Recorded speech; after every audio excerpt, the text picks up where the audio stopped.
రాజ్యం చింతకుంట్ల నుండి ఇక్కడ ఒంగోలు తైలాభిషేకానికి వచ్చారు. వీరి కుమార్తె చెన్నైలో ఉంటారు. తనకి వివాహం జరిగి 20 సంవత్సరాలు అయింది.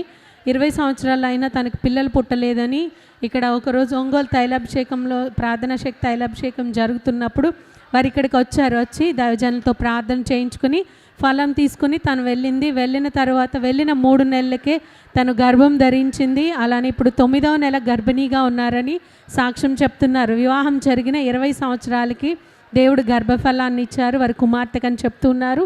అలానే వారు పొగాకు పంట వేస్తారు. 7 సార్ల నుంచి పొగాకు పంట అనేది వేస్తున్నారు, కానీ ఎప్పుడు ఎండిపోవడం పాడైపోవడం జరుగుతూ ఉండేది. వారు ఇక్కడ తైలాభిషేకానికి వచ్చిన నూనె తీసుకొని వెళ్ళి ఆ పొలంలో జల్లి నీరు పెట్టినప్పుడు అంతా చేశారు. 1 ఎకరంలో కంది పంట, 1 ఎకరంలో పొగాకు చేను వేయడం జరిగింది. ఆ ప్రార్థన నూనె వేసిన తర్వాత ఆ పంట అనేది చక్కగా పండింది. ఇప్పటి వరకు ముందులా కాకుండా ఎండిపోకుండా పంట అనేది బలంగా పెరుగుతుందని వారు సాక్ష్యం చెప్తున్నారు. ఈ సాక్ష్యం దేవుడు దీవించును గాక.